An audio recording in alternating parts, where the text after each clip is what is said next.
juntos.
Muy buenas tardes, aquí estamos almorzando en el 13. Los martes en este año son de actualidad cultural o deportiva.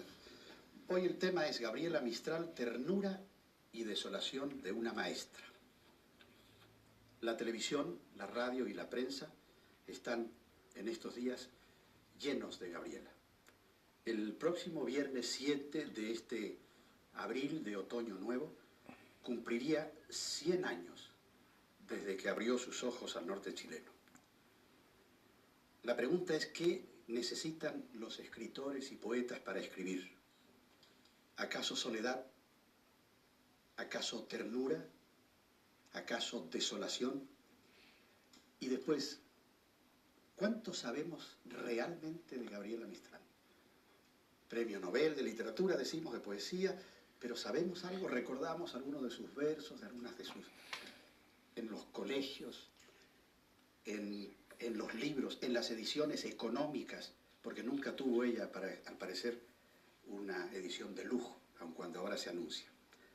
De todo eso vamos a hablar hoy con tres personas a las que no tenemos palabras cómo agradecerles el que hayan hecho una gran cantidad de sacrificios, porque Gabriela Mistral tiene concentrada la atracción de la gente de letras en La Serena.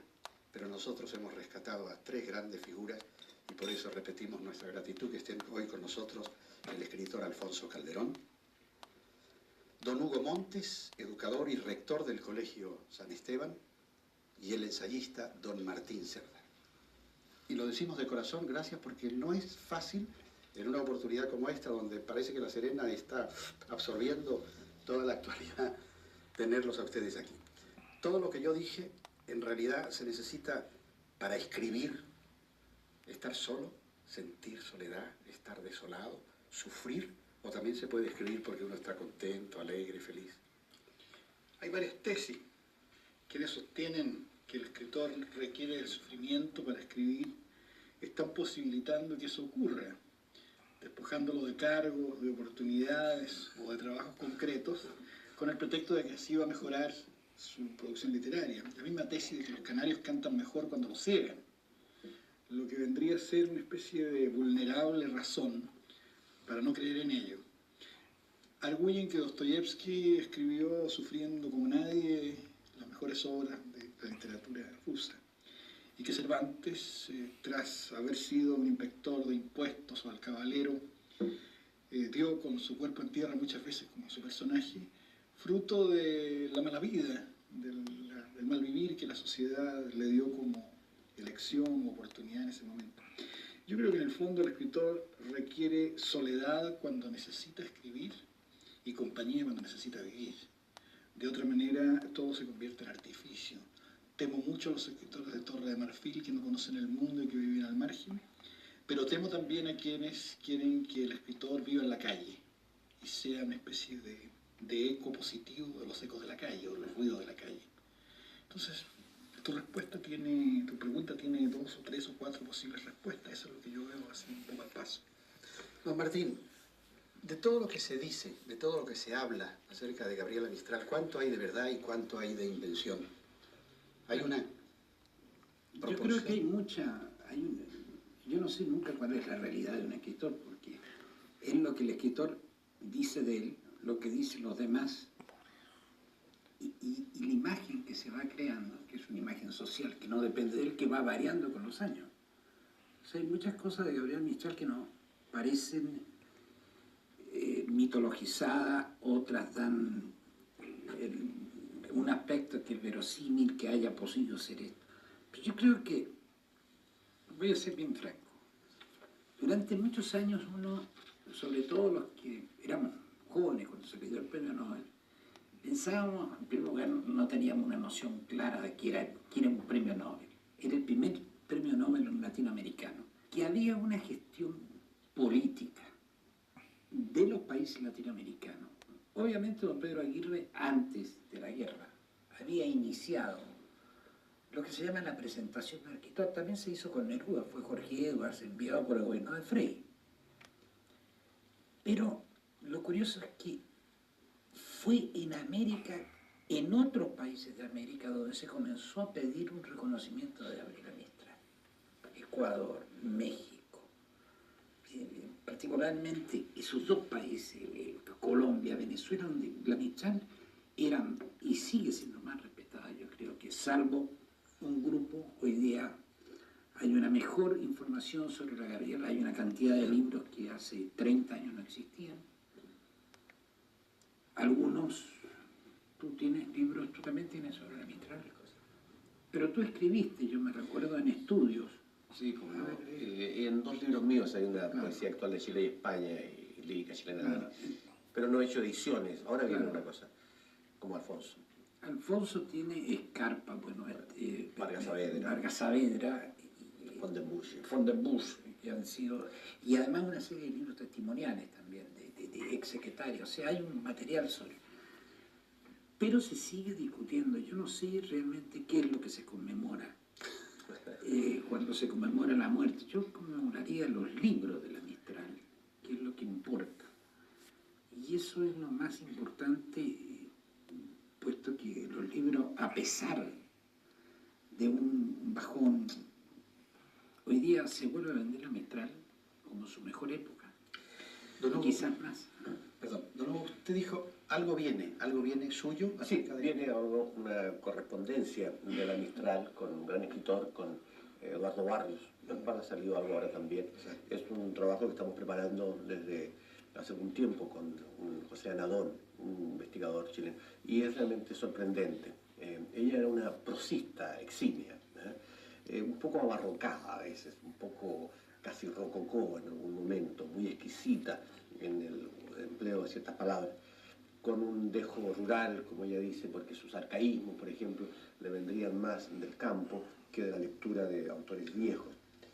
Pero frente a la pregunta tuya, Raúl, delante, y a la respuesta que estaba escuchando, esto de la obra del autor, ciertamente, bueno, frases, ¿no es cierto? El autor es hijo de sus obras, no solo padre de ella. Pero aquí hay algo que a mí me preocupa. Gabriela Mistral ha pasado por ser autora, hija entonces, de unas obras muy menores en primer lugar. Ella se hizo muy poco servicio con todo aquello que le ha dado mayor fama. Es el caso bien curioso de una mujer famosa por una obra relativamente menor y bastante desconocida por una obra muy profunda que, yo diría, exagerando si te quiero un poco, son los investigadores y los estudiosos quienes las conocen. Bien en concreto, Gabriela Mistral ya tenía prestigio antes de publicar ningún libro. ¿Te acuerdas que Desolación es el primero, en 1922? Pues ella ya era bastante conocida antes de eso. ¿Y cómo?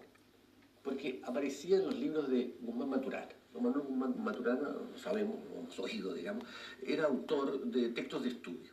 Y él consiguió permiso de la Mistral para publicar en esos textos de estudio poemas.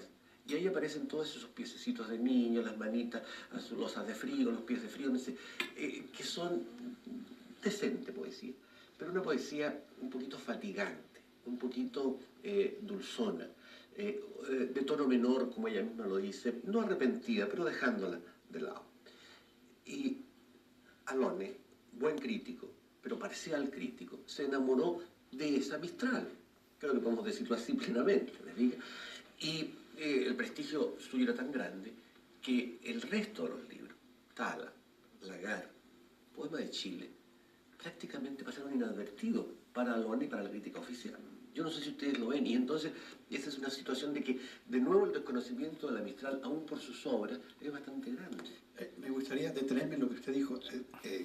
Alón, Hernán Díaz Arrieta, para usted es un crítico parcial. Parcial es que el crítico se enamora de la obra de cierta persona, no parcial permanentemente en su crítica. Parcial que se enamora de la obra de cierta persona y de parte de ella, parte parcial, ¿te fijas? Entonces Alón en este caso supo valorar a la Mistral, lo que de gran importancia. Él prologó estupendamente, Desolación, hizo ensayos, etc. Pero no supo entrar, y no lo critiquemos tanto a él, porque por último el tiempo también le pasaba a él, ¿no es cierto? A mi juicio no supo apreciar, y no hemos sabido apreciar, ahora sí, pero en un plano de erudición, en un plano de iniciados, digamos, lo que significa el americanismo de Tala, lo que significa la religiosidad de Lagar, lo que significa la trascendencia del poema de Chile. Y en ese sentido yo digo que este centenario es de esperanza, fíjate, Martín y Alfonso, ¿no? Porque nos permitiría recuperar a la Mistral. Ricardo, como usted decía, en el 22 apareció Desolación, en el 24 Ternura, en el 38 Tala. Con esos 3 libros ella opta al premio Nobel, basta, no había más. Bueno, había escrito hasta en un diario del norte, en Coquimbo, con otros seudónimos, como Alma, Sí, por sí, ejemplo. es un hecho extraordinario, es un hecho extraordinario, y entonces es que ella era conocida al margen de sus libros y casi a pesar de sus libros. Eso quiero oír ahora, la opinión Son de las ustedes. revistas, ¿sí? Las revistas y la correspondencia. Ella tenía una tendencia natural a dedicar ciertas horas del día a completar la jornada de la poesía con las cartas. Entonces una persona que conocía a la mayor parte de los intelectuales del mundo por correspondencia, y cuando llegaban los viajes a los lugares, se iba a ver a los escritores que admiraba. Y entonces escribió algunos recados sobre ello, colaboraba. En el Mercurio, desde que Silva Vildósola la convenció de que un poeta vale a veces por sus frases, sus giros, sus figuras, sus metáforas, y ella, que se negaba a escribir en prosa, logró traspasar algo del espíritu de las cartas a los recados o artículos que escribía en los diarios. Escribía en el repertorio americano. Algunos de los textos de ella se publican en Europa. Entonces es muy conocida además del libro. Ahora, lo de Guzmán Maturana, que tocaba Hugo, es muy importante en los libros de lectura. Yo diría que la Mistral fue propinada a los estudiantes de modo muy fuerte, y que era un manjar demasiado sutil o fuerte, vigoroso para la gente, para los niños. Yo recuerdo que había un poema que se llamaba en los libros de lectura, que era de Caperucita Roja. Y era una Caperucita Roja que creo que le molían los huesos como si fuese una frutilla, para dejarla convertida en una pasta. Y eso a un niño de 12 o 13 años puso impresión. Luego los poemas de América eran demasiado recios y parecían fragmentos de piedra de la cordillera para gente que aún suponía que la poesía era un arrebato o alguna cosa que le pasaba a alguna persona que tenía alguna enfermedad. No, evidentemente, no estamos hablando de otros tiempos. Entonces, los libros de Guzmán Maturana creo que produjeron algunas dificultades a los lectores, que quedaron como no deseosos de seguir leyendo la Mistral. Y lo segundo, que también lo tocaba Hugo, es que se hizo muy conocida por el libro menos notable de ella, que es Desolación. En Desolación hay fragmentos, pero de repente, al ser leído, tú percibes que allí no hay sino una cosa interior escrita con los elementos más corrientes. En cambio, cuando llegas a Tala, te asomas al mito americano y empiezas a ver que las piedras, las montañas, los ríos son formas estructuradas de una naturaleza encarnada. Tala me parece el gran libro de la... Yo creo que... Yo tengo una edición de Tala que tiene prólogo de Alfonso Calderón, del año 79, por ahí. Ahora, dicen que ningún libro de Gabriela Mistral ha aparecido en Chile en una edición de lujo, y que ahora hay un señor que está anunciando una edición de lujo con tantos ejemplares numerados, etc. Que es primera vez. ¿Esta es la única edición de Tala que hay? No, la primera fue la de Sur, hecha en Argentina, que es una edición rústica que ella me parece que dedicó a los niños de la guerra. A los niños de la guerra, sí, de España. Los derechos de autor. Una edición muy digna, muy digna. No es una edición de lujo, tienes razón, pero es una edición muy digna. Mira, y hay otra edición hermosa, no recuerdo, hermosa, es la edición de Pomaire, Barcelona, de Poema de Chile. ¿Cómo no? ¿Te acuerdas tú? Una edición sí. grande. Después se hizo una edición popular. ¿Pero está completo el poema de Chile? Yo no recuerdo, creo que... ¿Tú tuviste participación? Yo tuve alguna participación, pero mira, es que ¿qué se sabe de la integridad de ese libro? Porque es un libro póstumo, entonces es un libro que se armó después de su muerte, con apuntes que ella dejó, en parte inéditos y en parte ya recogidos en antologías, ¿de acuerdo? El Vulcano Osorno, el Canto del Biobío y no sé cuál otro, integraban el poema de Chile. Y entonces eso después se armó con un orden de norte a sur, si no me equivoco, intervino Jaime Izaguirre, que no era escritor de poesía, digamos. Después Doris Dana, ¿no es cierto? Y entonces habrá más poemas del poema de Chile, pero en todo caso en esa edición que pienso estaba todo lo que se conoce por poema de Chile. Ahora yo quisiera que aclaráramos dos o tres cositas de las que hemos tomado nota. Gabriela Mistral, Lucía Godoy Alcayaga. Ella eligió Gabriela, dicen, por Gabriel D'Annunzio, como admiración. Otros dicen... No, ahí la tesis de ella misma dice que era por el arcángel Gabriel también en otras ocasiones, ¿no? Nunca decía o daba una sola razón. Y Mistral dicen que por Federico Mistral, poeta provenzal. Otros dicen que no, que por el viento, Por el viento Mediterráneo, Mistral, que sí, se llama Mistral. que ella, ella cuenta lo siguiente, que un día mientras enseñaba a sus alumnos siguiendo las líneas del texto de Reclus, la geografía famosa del anarquista, ese que escribía texto de geografía, se encontró con que ella sabía que necesitaba dar la imagen de un viento para su apellido, pero vendaval le parecía excesivo, céfiro muy literario, y entonces encontró que Mistral era el que producía la impresión de algo que irrumpía como parte de la naturaleza, pero al mismo tiempo tenía un sonido que armonizaba con ese poeta al que ella admiraba, el poeta provenzal también. Libremente ustedes me interrumpen cuando les parezca. Nació en Vicuña el 7 de abril de 1889 y murió en Nueva York el 10 de enero de 1957 a los 67 años de edad. Se dice que triunfo fue la última palabra que ella pronunció. Nadie ha sabido decir por qué, nadie da una explicación. Ella sufrió primero de principios de arteriosclerosis, tenía diabetes y además murió de un declarado cáncer de páncreas. Sí. Con respecto a la palabra triunfo, a mí me tocó el año 1954, cuando vino convidada por el gobierno del presidente Ibáñez, atenderla como una especie de secretario in partibus allá en La Serena, un día y medio. Entonces tuve muchas horas en que, para evitarle visitas, conversaba yo con ella por petición de las autoridades. Y ahí yo le hice una pregunta, le dije, ¿usted considera que ha triunfado? Porque siempre se dice que tiene frente a todas las cosas un gesto amargo, una sensación de rechazo, con mucha suavidad porque tenía su carácter. Entonces me dijo, mire, la gente que cree que yo he triunfado no saben que esa es una palabra que yo nunca diría, porque nunca he visto de cerca el triunfo. Todo ha sido hecho a contrapelo. No he tenido ocasión de ser feliz nunca. Y cuando he creído que me acerco a la felicidad, lo que encuentro es lo amargo. Entonces a mí me da la impresión, sin ser creyente, que al término de la vida parece que en ese momento ella reconoce que todo lo que ha vivido y lo que se le abre a su condición de creyente es el triunfo.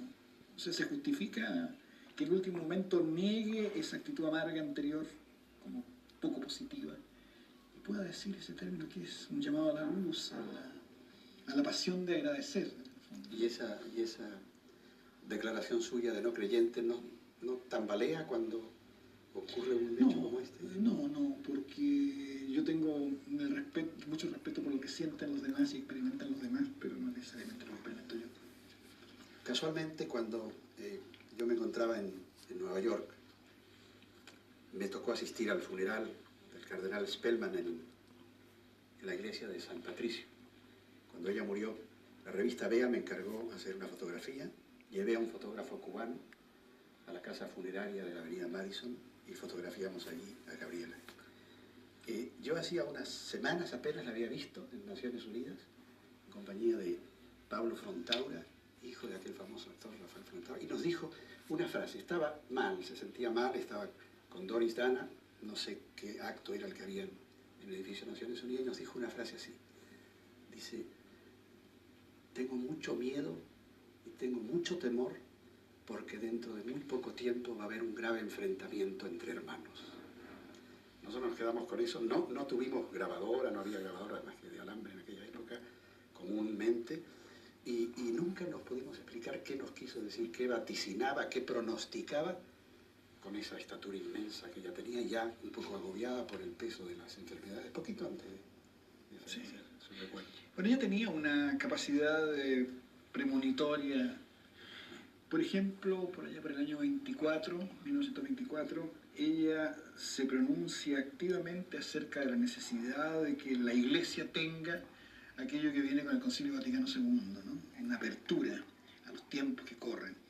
Y dice que en el problema campesino y en el problema de los trabajadores, la Iglesia tiene que tomar una línea que permita que se canalicen los deseos, las aspiraciones de la gente del pueblo, sin que se considere que los poseedores necesitaran un trabajo muy fuerte para ayudar a esta gente o dar los trabajos en la forma adecuada o premiar el esfuerzo.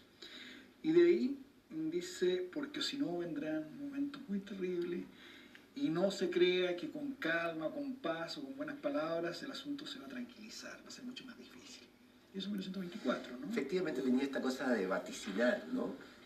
Y te acuerdas a propósito de la reforma agraria, incluso hablando Sí, sí. directamente de esa presión, cuando viene invitada por el presidente Ibáñez en su segunda administración, ella hablaba de la reforma agraria. Sí. Y la gente política se sentía un poco incómoda, ¿no es cierto? Porque efectivamente todavía no había habido una reforma agraria que de hecho iba a venir años después. O sea, ella vivía mucho en la imaginación. Y a propósito de ese final de triunfo o no triunfo, la Mistral, sobre todo en algunos poemas de Lagarde, dicen este segundo Lagarde, que va a aparecer, porque tú sabes que hay unos inéditos todavía, y en parte en el poema de Chile, se muestra como una mujer muy alada, se muestra como una mujer que está en una suerte de tránsito, de un pasar, pero ya no solo de norte a sur, de este a oeste, te fijas, del valle a la montaña, sino de un mundo a otro. Ella ya es casi no cuerpo, es un cuerpo muy glorioso, podríamos decir, y es una mezcla de transfiguración, quizás con restos de su teosofía, de su afán de reencarnación, que lo tuvo alguna vez, o también premonición, ¿no es cierto?, de una visión cristiana en que se piensa que el cuerpo va a ser glorificado. O sea, ella vivía en un mundo un poco triunfal, diría yo, ¿eh? Pero sin que la amargura dejara de estar presente. Porque todo esto, por lo menos, se desarrolló con la muerte de su sobrino, ¿no es cierto?, en el asesinato brutal, aquello, suicidio, no suicidio, en Petrópolis, en Brasil.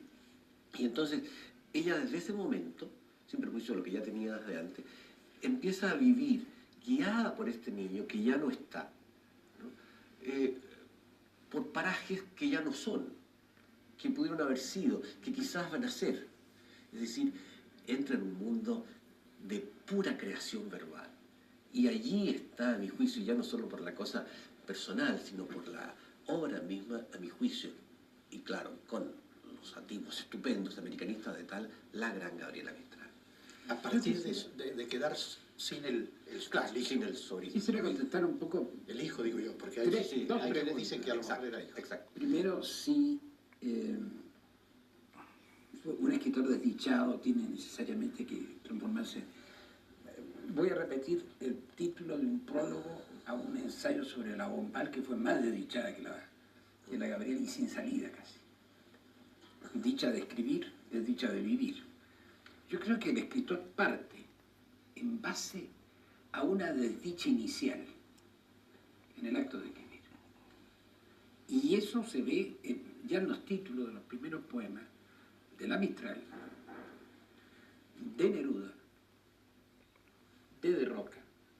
Eso no son nada optimista, desolación, 20 poemas de amor y una canción desesperada. Don Martín, para usted la desdicha es primero, La desdicha es provoca primera. al escritor. Esa es la que provoca, es el desafío que tiene. Y después el sentido profético o visionario, que puede estar vinculado, sobre todo el visionario, más a una visión religiosa. Y el profético en el sentido Bíblico. bíblico sería eso. Ya. Pero el otro otro es más bien predictivo de lo que puede venir. Son cosas muy contingentes. Aquí está, no hay escritor que no haya predicho 2 o 3 cosas grandes que pueda y ser algunas importantes. Sí, sí, sí. ¿No? Pero la Mistral, creo que en el caso de ella es muy importante la visión religiosa. Y que obviamente estoy de acuerdo con lo que dice Hugo, que había en ella, porque hay una religiosidad popular, con perdón, que me parece mucho más fuerte, ¿no?, que la religión no popular, y que es muy fuerte en ella, y eso es, que está en América, que es la forma como se expresan las viejas tribus, por así decirlo, americanos, Existe y eso que ella todavía. lo recogió De su abuela. Ella lo recogió en el Valle del Elqui. en el Valle del Elqui. Y esa cosa dura que tiene. Yo he querido leer algunas cosas de la Mistral usando, es decir, la piedra como símbolo, así como materia, esa cosa cortante. ¿Qué me dicen ustedes de lo que se dice que ella tuvo influencias de una escritora uruguaya, de Elmira Agustini y de Rubén Darío, que se nota en la poesía de Gabriela Mistral? ¿Puede ser Hay eso? etapas y etapas. Claro. ¿No? Hay momentos en que, en todo escritor, no solo en ella, las lecturas de alguna manera dicen algo en pro o en contra. O sea, hay cosas que perjudican a un escritor. Si hay cierta etapa menor de Darío que influye en un escritor, indudablemente no lo va a beneficiar.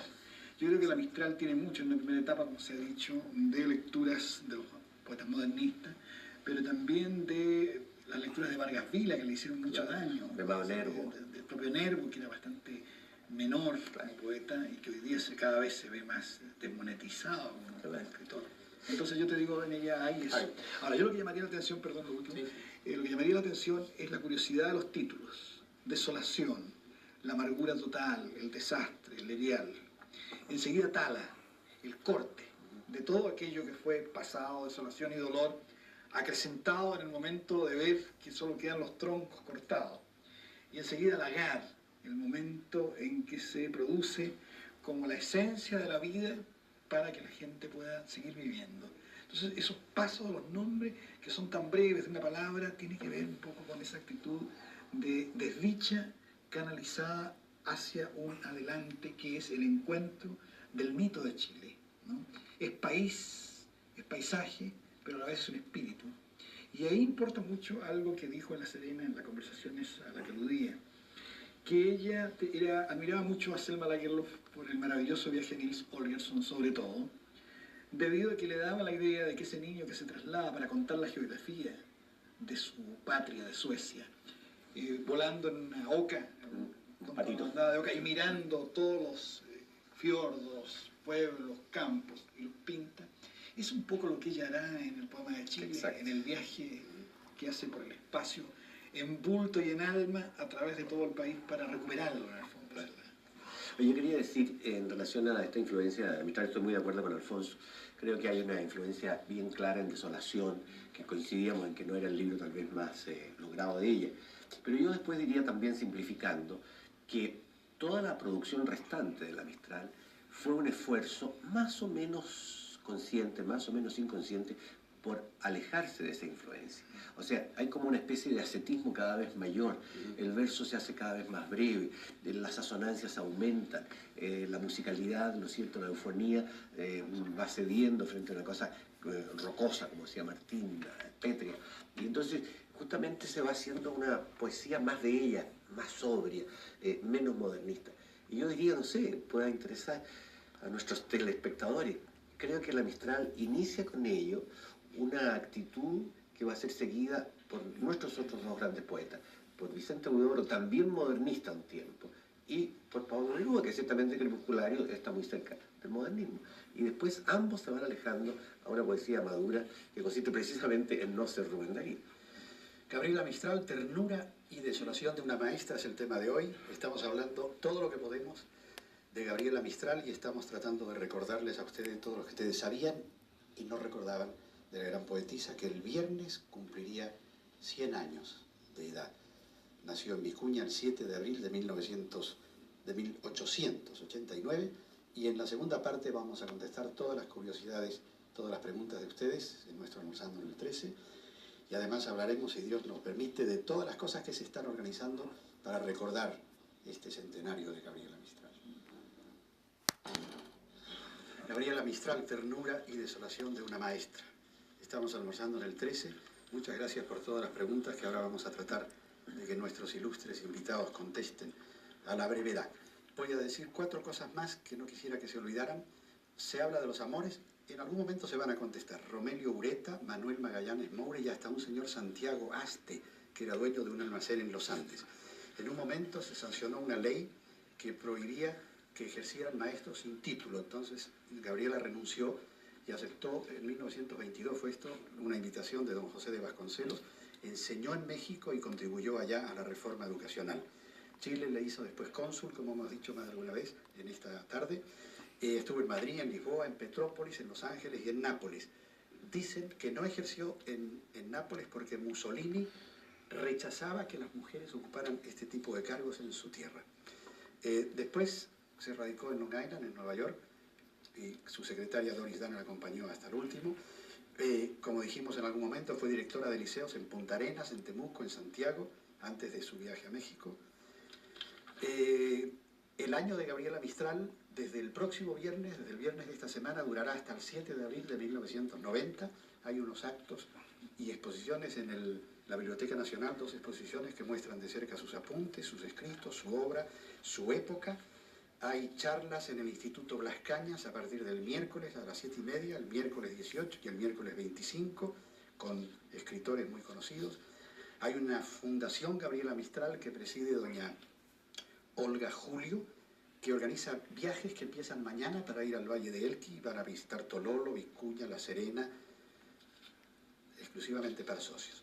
La Mistral musicalizada para llegar a los niños. Toño Susarte lanza un cassette con poemas de ternura que tiene la misión de difundir la obra de Gabriela entre los estudiantes.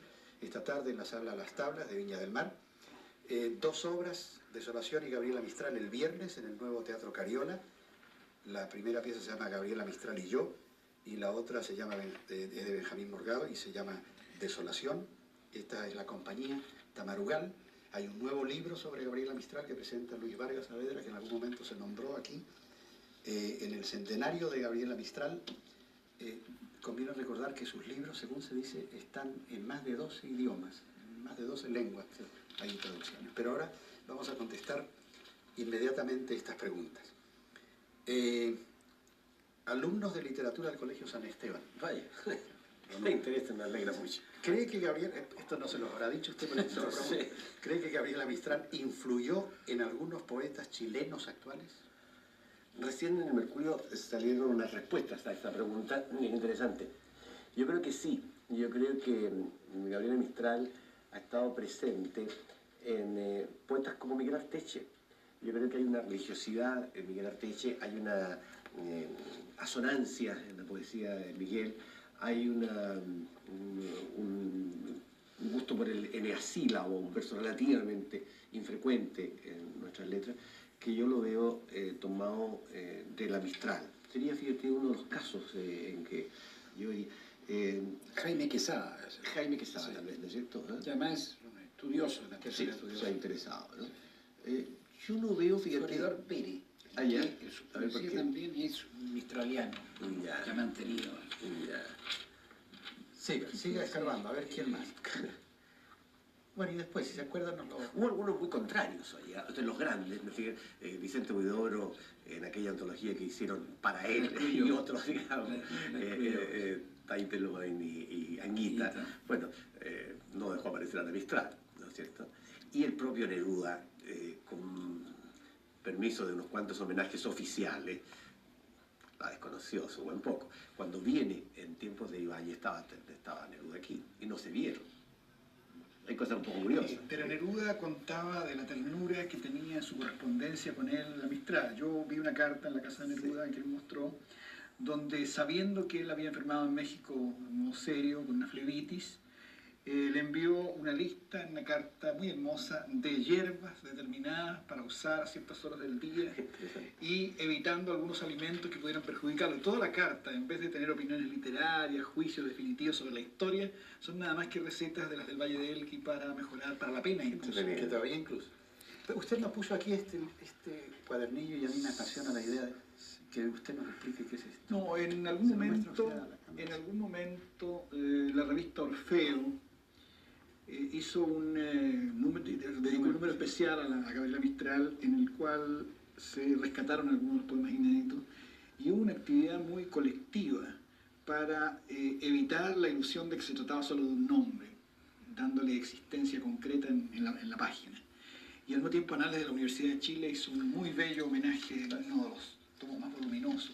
Así que ya había un reconocimiento, recuerdo un artículo bellísimo de Luis Oyarzún sobre ella y una antología hecha por Oyarzún de Gabriela Mistral muy bello, uno de los tipos que mejor ha pensado en Chile. En los Anales de la Universidad de Chile también, no sé si te refieres a lo mismo, Sí, sí. aquella visión de una poesía que hizo Gastón Fondemuche, Bueno. que después se hizo un apartado Sí, así. Y a propósito de todo esto, don Alfonso Calderón relataba este domingo en un diario que él tiene 20.000 libros que serán muy pronto 25.000 y que tienen preparación apuntes de viaje por España, la ruta de Don Quijote, los escenarios del Cid, la Salamanca de Unamuno, el Madrid de Baroja y de Galdós. ¿Cuándo sale eso? Sí, hay dos cosas distintas. Uno, Miramundos. Sí, el Miramundo.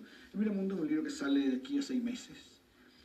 Pero lo importante es que la biblioteca es 10.000 libros, no 20.000. Alguna vez tuve 20.000 libros, pero no tenía ninguna posibilidad de arrendar una casa con mis medios. Si algunos habrán que prestado permitiera... eso que no se devuelven. No, nunca no presto libros. No. Que no insistan. No. María, ¿Hiciste con estos 10.000? Sí, sí, tú Los tienes, sí, A los 10, pero los otros 10.000. Los otros 10.000 fueron repartidos a mis hijas, a los libreros de San Diego, Sí, y a están las en buenas instituciones, manos. en buenas manos. Sí. María Soledad Fuentes Osandón, ¿qué piensan ustedes del por qué no hay elementos jóvenes que difundan la poesía recitándola en un escenario y que atribuyen que los medios de comunicación no les den la oportunidad de difundirla? La primera parte la pueden contestar ustedes, la otra ya me correspondería. Yo creo que ha habido una crisis del recitador, ¿no? Nosotros probablemente nos formamos en la infancia viendo a Berta Singerman o a aquellos grandes personajes que creaban una historia, porque eran los poemas con argumentos, susceptibles de repetir pregones o de contar una historia concreta. Yo recuerdo a esas niñas que se miraban las manos para ver cómo iban floreciendo las rosas con el poema de la Barburúa, ¿no?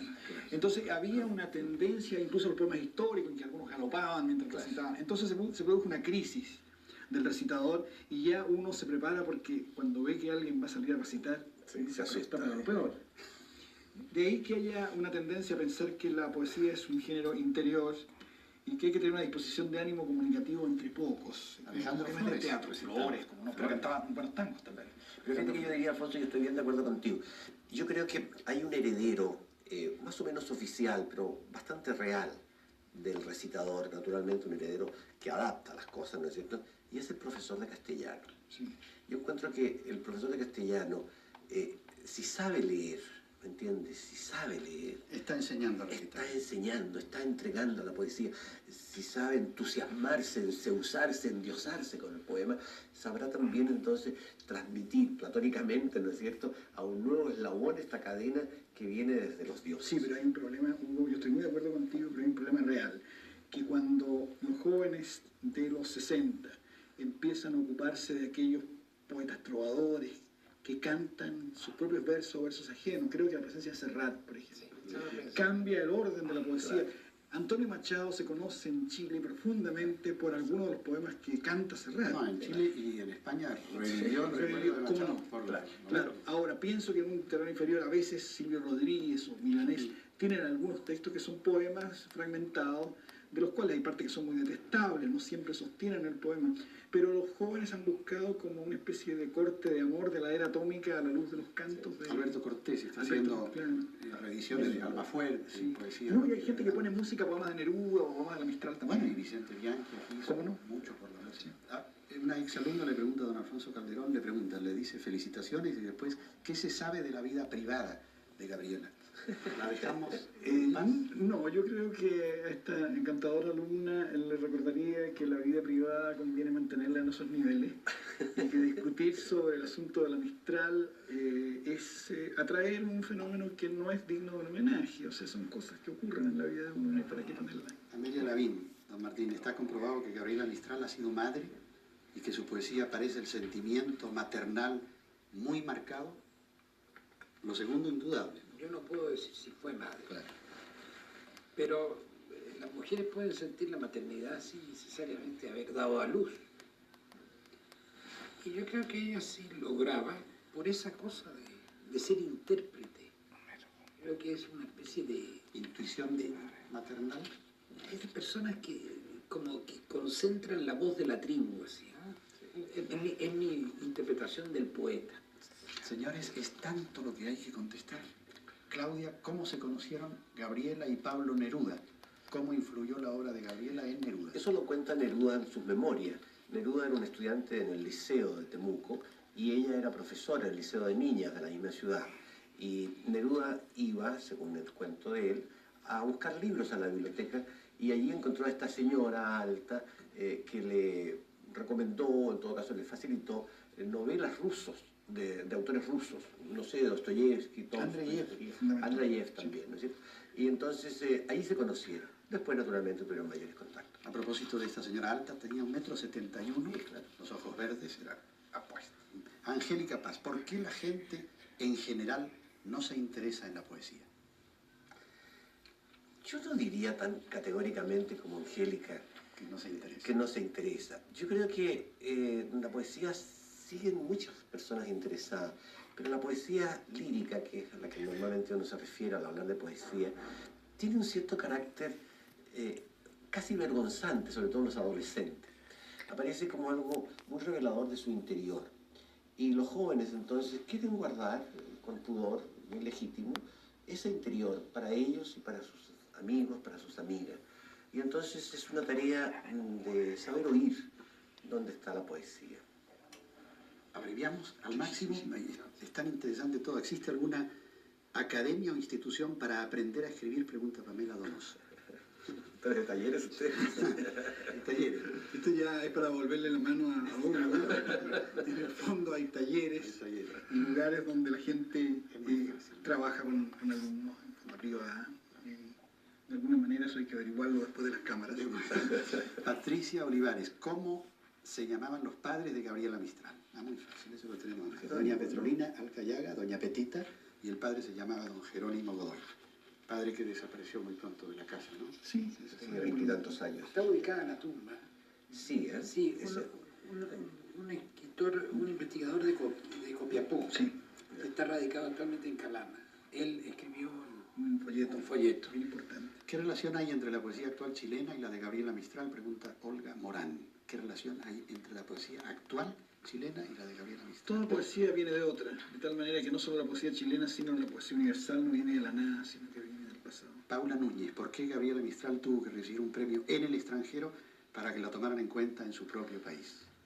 El pago de Chile, eso hay que reconocerlo, ¿no? Hay una situación ridícula, aquí tengamos la franqueza de decirlo. Claro, ella obtuvo el premio Nobel en 1945 y el premio nacional, ayúdenme, en 1954. 50 o 51. 50 o 51, es decir, 5 o 6 años después. Después. Y entonces, claro, era una situación... ¿Es ingrato Chile entonces con su figura?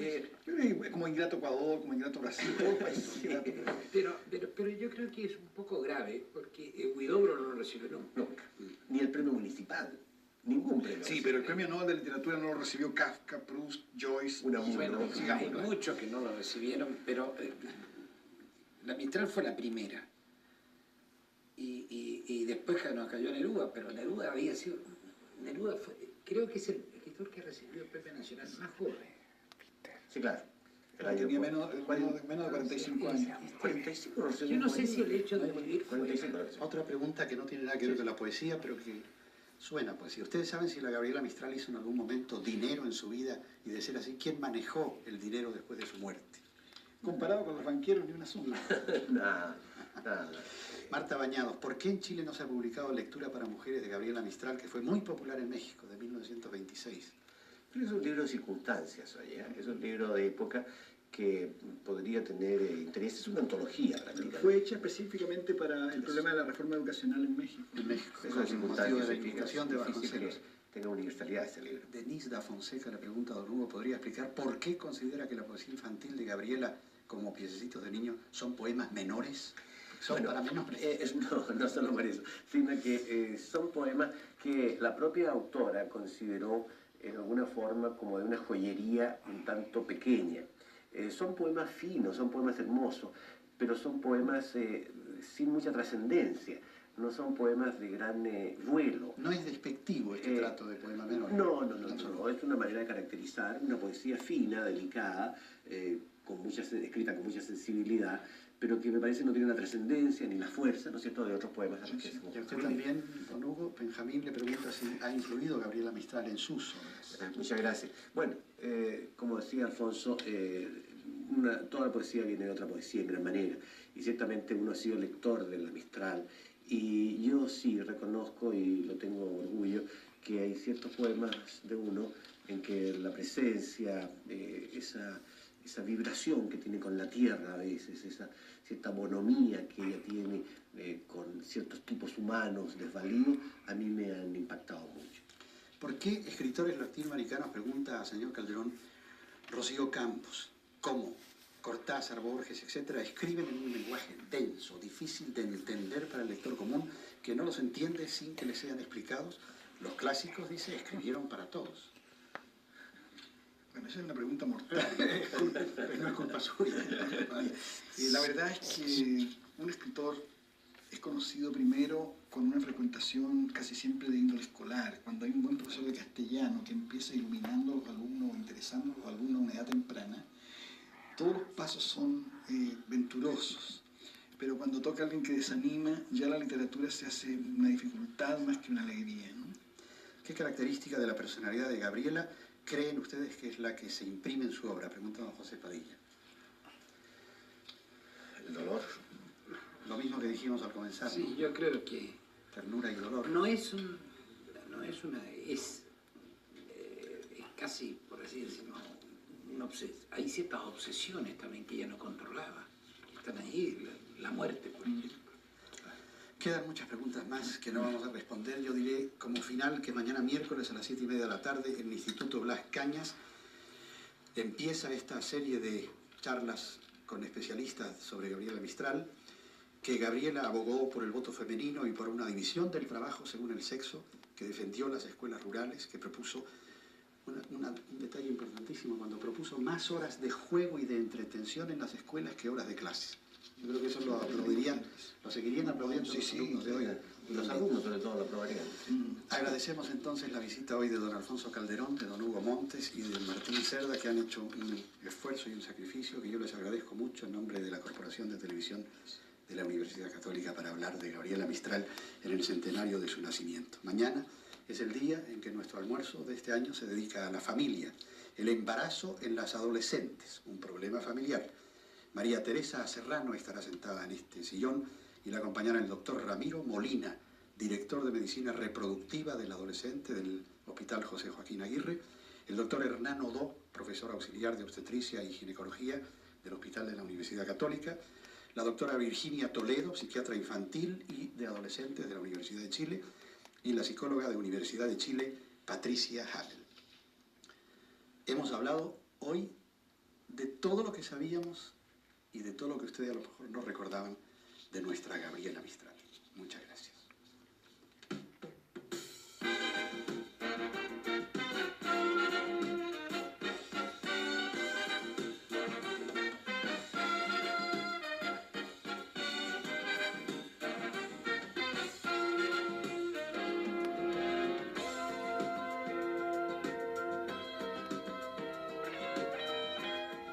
Enseguida presentaremos las noticias de Teletarde y luego les invitamos a ver Derecho de Amar.